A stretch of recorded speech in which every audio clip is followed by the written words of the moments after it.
TTV தினகரனின் அம்மா மக்கள் முன்னேற்றக் கழகத்திற்கு சின்னத்தை ஒதுக்கீடு செய்துள்ளது தேர்தல் ஆணையம்.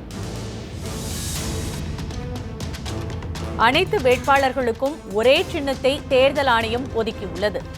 டிடிவி தினகரனின் அம்மா மக்கள் முன்னேற்றக் கழகத்தில் அனைத்து வேட்பாளர்களுக்கும் ஒரே சின்னத்தை தேர்தல் ஆணையம் வழங்கியுள்ளது. டிடிவி தினகரனின் அம்மா மக்கள் முன்னேற்றக் கழகத்திற்கு கிஃப்ட் பேக் சின்னம் ஒதுக்கீடு செய்யப்பட்டுள்ளது.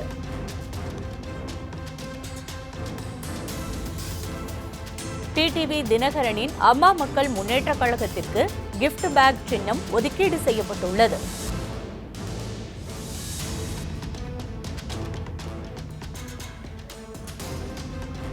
இது தொடர்பான மேலும் பல விவரங்களை நமது செய்தியாளர் டார்வினிடம் கேட்டு பெறலாம்.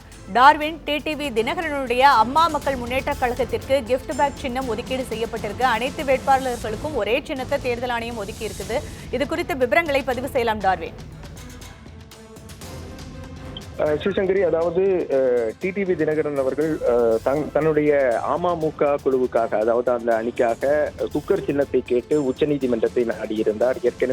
ஏற்கனவே அவர் டெல்லி உயர்நீதிமன்றத்தை நாடிய போது அங்கிருந்தக்கூடிய தனி நீதிபதியின் முன்பு விசாரணைக்கு வந்தபோது அவர் இந்த அமமுக என்ற இந்த குழுவுக்கு ஒரு பொது சின்னத்தை ஒதுக்க வேண்டும், அதுவும் குக்கர் சின்னத்தை ஒதுக்குவதற்கான முன்னுரிமையை கொடுக்க வேண்டும் என உத்தரவிட்டிருந்தார். இதனை எதிர்த்துதான் இதற்கு எதிர்ப்பு தெரிவிக்கப்பட்டிருந்தது. குறிப்பாக பார்த்தோம் என்றால் ஓபிஎஸ் சிபிஎஸ் அவர்கள் தரப்பிலும் எதிர்ப்பு தெரிவிக்கப்பட்டிருந்தது. ஆனால் இதனை அடுத்து மீண்டும் இரட்டை இலை வழக்கானது டெல்லி உயர் நீதிமன்றத்திலாக தீர்ப்பு வந்தப்பட்டு அது ஓபிஎஸ் சிபிஎஸ்க்கே என்று உறுதி செய்யப்பட்ட பின்பர் அதை எதிர்த்த மேல்முறையீட்டு மனுவானது உச்சநீதிமன்றத்திற்கு வந்தது. அந்த உச்சநீதிமன்ற விசாரணையில் தலைமை நீதிபதி அமர்வு விசாரணையின் போது தலைமை நீதிபதி இந்த இரட்டை இலைக்கு பிரதான வழக்கு தொடர்பாக நாங்கள் எதுவும் உத்தரவோ இல்லது விசாரணைக்கோ எடுக்க மாட்டோம் என்று திட்டவட்டமாக தெரிவித்தனர். ஆனால் இடைக்கால மனுவாக தங்களுக்கு குக்கர் சின்னத்தை ஒதுக்க வேண்டும் என்று கோரிய டிடிவி தினகரனுடைய மனுவானது ஏற்றுக்கொள்ளப்பட்டிருந்தது. இது தொடர்பாக பதிலளிக்கவும் தேர்தல் ஆணையத்துக்கு உத்தரவிடப்பட்டிருந்தது. அதன்படி தேர்தல் ஆணையம் தன்னுடைய பதில் மனு தெரிவித்த போது டிடிவி தினகரனுக்கு குக்கர் சின்னத்தை ஒதுக்க முடியாது என்று திட்டவட்டமாக தெரிவித்திருந்தார். ஏனெனில் அவர் பதிவு செய்யப்படாத கட்சி என்பதையும் அவர்கள் விளக்கம் அளித்திருந்தனர். ஆனால் டிடிவி தினகரன் தரப்பிலோ தற்போது இந்த அமமுகவை பதிவு செய்வதற்கு தயாராக இருக்கின்றோம் என்று தெரிவிக்கப்பட்டிருந்தது. ஆனால் அதற்கு காலம் இல்லாத காரணத்தினால் தற்போது தங்களுடைய வேட்பாளர்கள், அதாவது 40 பாராளுமன்ற தொகுதி மற்றும் 19 இடைத்தேர்தல் சட்டமன்ற தொகுதிகளுக்கு நிற்கக்கூடிய அந்த 59 வேட்பாளர்களுக்கு பொது சின்னம் ஒன்றை ஒதுக்க வேண்டும் என்றும் கேட்டிருந்தனர்.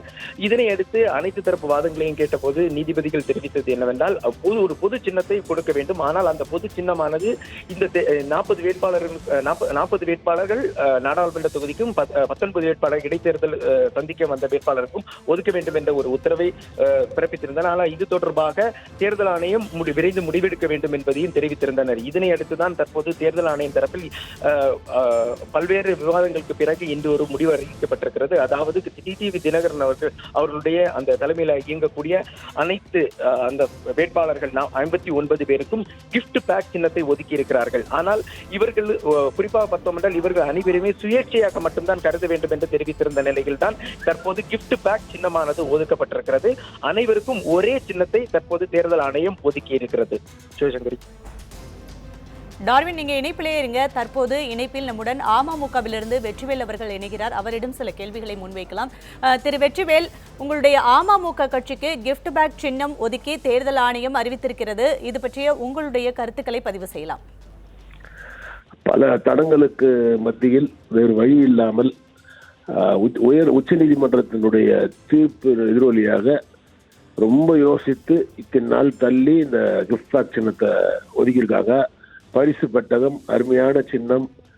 இந்த சின்னத்தை ஒரே நாளில் மக்களிடம் கொண்டு செல்ல முடியும். இந்த உச்ச நீதிமன்றத்துக்கு என்னுடைய நன்றியை தெரிவித்துக் கொள்கிறேன். இந்த போராட்டத்திற்கு கிடைத்த வெற்றி, இந்த பரிசு பெட்டகம் கிஃப்ட் பாக்ஸ் சின்னம் தமிழகம் மூலம் பாண்டிச்சேரி உட்பட அனைத்து தொகுதியிலும் வெற்றி பெறும். திரு வெற்றிவேல், கிஃப்ட் பேக் அப்படிங்கிறது எல்லா பகுதி அனைத்து தரப்பு மக்களையும் கொண்டு சேர்க்கக்கூடிய ஒரு சின்னமாக நீங்க பாக்குறீங்களா? ஏன்னா குக்கர் சின்னம் அப்படிங்கிறது எல்லா தரப்பு மக்கள்கிட்டையும் மிக எளிதாக மிக விரைவில் நீங்க கொண்டு சேர்த்தீங்க. அமமுக என்றால் குக்கர் சின்னம் அப்படிங்கிறது ஒரு மிக எளிதாக விரைவிலேயே பதியப்பட்ட ஒரு சின்னமாக அறியப்பட்டது. ஆனா கிஃப்ட் பேக் அப்படின்ற ஒரு சின்னத்தை நீங்க எப்படி பாக்குறீங்க? இல்ல இப்ப எங்களுக்கு தான் சின்னம் குக்கரை ஒதுக்க முடியாதுன்னு சொல்லிட்டாங்க. அதுக்காக பொது சின்னம் கேட்டிருந்தோம். இந்த சின்னம் போதும் எங்களை ரீச் பண்ண முடியும், எங்களால ரீச் பண்ண முடியும். பப்ளிக் வந்து கிஃப்ட் பேக்ன்றது ஒரு ஃபெமிலியரான சின்னம் தான். ஒன்றும் பெரிய இதுல ஒன்றும் அதை ரீச் பண்றது பெரிய கஷ்டம் இல்லை. அதில் என்னென்ன வழிகளில் கொண்டு சேர்க்க முடியும்னு நினைக்கிறீங்க திரு வெற்றிவேல்? ஊடகங்கள், இளையதளம் இது போன்ற சமூக வலைதளம் இது போன்ற வகையை உள்ள சேர்க்கலாம். பிட் நோட்டீஸ், போஸ்டர்ஸ் நாட்டாலும் பேம்ப்ளெட்ஸ் இந்த மாதிரி விஷயத்துல கொண்டு சேர்க்கலாம். இணைப்பில் வந்து கருத்துக்களை பதிவு செய்ததற்கு நன்றி திரு வெற்றிவேல். தொடர்ந்து நமது செய்தியாளர் டார்வினிடம் கருத்துக்களை கேட்கலாம். டார்வின், உங்களுடைய கருத்துக்களை நீங்கள் தொடர்ந்து பதிவிடலாம். அதாவது தற்போது ஒரு சின்னம் இல்லாமல் தற்போது தேர்தலை சந்திக்க வேண்டிய நேரத்தில் இருந்த ஒரு கடைசி கட்டத்தில் இருந்த போது தற்போதுதான் தினகரன் அவர்களுக்கு தினகரன் சார்ந்து இருக்கக்கூடிய அந்த 59 வேட்பாளர்களுக்கும் தற்போது இந்த கிஃப்ட் பேக் சின்னமானது ஒதுக்கப்பட்டிருக்கிறது. இவர்கள் மிகவும் எதிர்பார்த்த குக்கர் சின்னம் வந்துட்டு ஒதுக்கீடு செய்யப்படாமல் இருந்தது ஒரு ஏமாற்றத்தை அளித்த நிலையிலும் தற்போது வந்துட்டு அவர்களுக்கு இந்த கிஃப்ட் பேக் சின்னமானது ஒதுக்கப்பட்டிருக்கிறது. வெற்றிவேல் அவர்கள் சொல்றது போல இந்த கிஃப்ட் பேக் சின்னமானது மக்களிடையே வெகு விரைவாக, அதாவது வெகு சீக்கிரமாக அவர்கள் மனதில் பதிய வைப்பதற்கு தங்களால் இயலும் என்ற ஒரு கருத்தையும் தெரிவித்திருக்கிறார். ஆனால் தற்போது இந்த விஷயத்தை பொறுத்தவரைக்கும் பார்த்தோம் என்றால் பொதுவாக இவர்களை இந்த அனைத்து வேட்பாளர்களையும் ஒரு சுயேட்சை வேட்பாளர்களாகத்தான் கருத வேண்டும் என்று தெரிவித்திருக்கிறார்கள். இவர்களுக்கு 10th ஷெட்யூல் அப்படின்னு சொல்லக்கூடிய அந்த கட்சி தாவல் தடை சட்டமோ இல்லை கொறடாவின் உத்தரவுக்கு அடிபணிவது கீழ்ப்படிவது போன்ற அந்த எதுவுமே இவர்களுக்கு பொருந்தாது என்ற நிலையில் இருக்கிறது. ஒருவேளை இவர்கள் இந்த கட்சியில் போட்டியிட்டு 59 வேட்பாளர்கள் வெற்றி பெற்று யார் வந்தாலும் அவர்கள் வந்து ஒரு சுயேட்சை மாதிரி தான் செயல்படுவார்கள். எனவே இது தற்போதைக்கு தினகரன் அவர்களுக்கு ஒரு தற்காலிக சின்னமாகத்தான் இதை பார்க்க வேண்டும். ஒரு சுயேட்சைக்கு வழங்கப்பட்ட ஒரு தேர்தலுக்கு வழங்கப்பட்ட ஒரு சின்னமாகத்தான் பார்க்க வேண்டும். இதன் பிறகு இவர்களுடைய அணியானது பதிவு செய்ய. டார்வின், நீங்க இணைப்பிலே இருங்க, நம்ம தொடர்ந்து பேசலாம். தற்போது நம்முடன் இணைப்பில் அமமுகவின் வழக்கறிஞர் திரு ராஜா செந்தூர் பாண்டியன் உள்ளார். அவரிடம் சில கேள்விகளை முன்வைக்கலாம். வணக்கம் திரு ராஜா செந்தூர் பாண்டியன். அமமுகவுக்கு பொது சின்னத்திலிருந்து கிஃப்ட் பேக் சின்னம் ஒதுக்கீடு செய்து தேர்தல் ஆணையம் அறிவித்திருக்கிறது. இது பற்றிய உங்களுடைய கருத்துக்கள்? இது வந்து ஒரு உச்சநீதிமன்றம் கொடுத்த தீர்ப்பு அப்படிங்கிறது வந்து இதுவரைக்கும் இந்தியாவில் வந்து இதுவரை வராத இந்த ஆர்டி ஆக்ட்னு சொல்லக்கூடிய ரெப்ரசன்டேஷன் ஆஃப் பீப்புள்ஸ் ஆக்ட்னு சொல்லக்கூடிய இந்த சட்டம், இதுதான் தேர்தலை கட்டுப்படுத்தக்கூடிய இந்திய தேர்தல் ஆணையத்திற்கு அதிகாரம் வழங்கக்கூடிய ஒரு பாராளுமன்றத்தால் அங்கீகரிக்கப்பட்ட ஒரு சட்டம். அந்த சட்டத்துல வந்து இதுவரைக்கும் தேர்தல் ஆணையம் சொல்லிக் கொண்டிருந்த விஷயம் எல்லாமே வந்து ஒரு பதிவு செய்யப்பட்ட கட்சிக்கு மட்டும்தான் கொடுக்க முடியும் அப்படிங்கிற வாதத்தை தான் அவங்க வந்து டெல்லி ஹைகோர்ட்ல சிங்கிள் ஜட்ஜில் வச்சாங்க. அதன் பிறகு உச்சநீதிமன்றத்தில் கண்ணில் திறந்த நீதிபதி அமர்வுக்கு முன்னாடி வச்சாங்க, தலைமை நீதிபதி அமர்வுக்கு முன்பாக வச்சாங்க. எல்லா இடத்துலையுமே உறுதியாக வந்து சொல்லப்பட்ட ஒரு விஷயம், இவங்க ஏடிஎம்கேயோட ஒரு ஃபேக்ஷனு, அந்த குரூப் அந்த அடிப்படையில் வாங்கணும்னு சொன்னாங்க.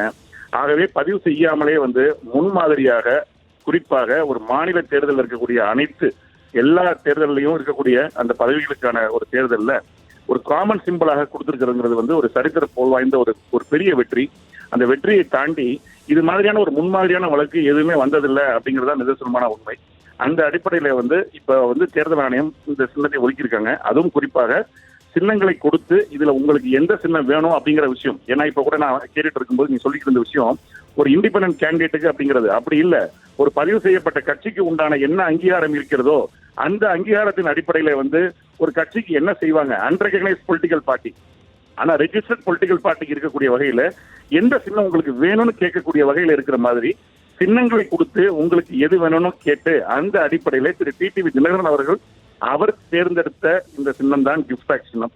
அந்த அடிப்படையில வந்து இது வந்து ஒரு நார்மலா இருக்கக்கூடிய ஒரு இண்டிபெண்டன்ட் கேண்டிடேட் அந்த ஸ்க்ரூட்டினி முடிஞ்சதுக்கு அப்புறம் கடைசி நாள்ல ஏதாவது ஒரு சின்னம் ஒதுக்குவாங்கன்ற மாதிரி எல்லாம் இல்லாம கொடுத்து அவர் அதுல தேர்ந்தெடுத்த சின்னம் தான் இந்த சின்னம்.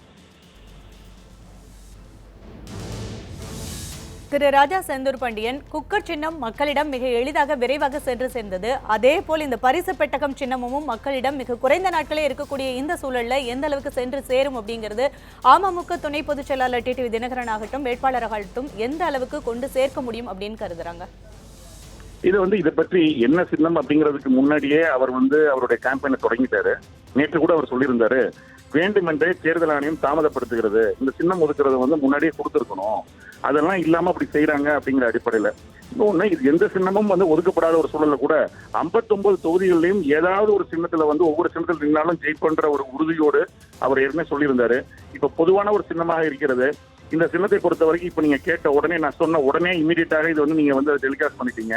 அந்த அடிப்படையில வந்து இதை பார்த்து கொண்டிருக்கக்கூடிய ஆட்களும் சரி, வாக்காளர்களும் சரி, இது இன்றைய காலகட்டத்தில் ஒரு எளிதான ஒரு விஷயம்தான்.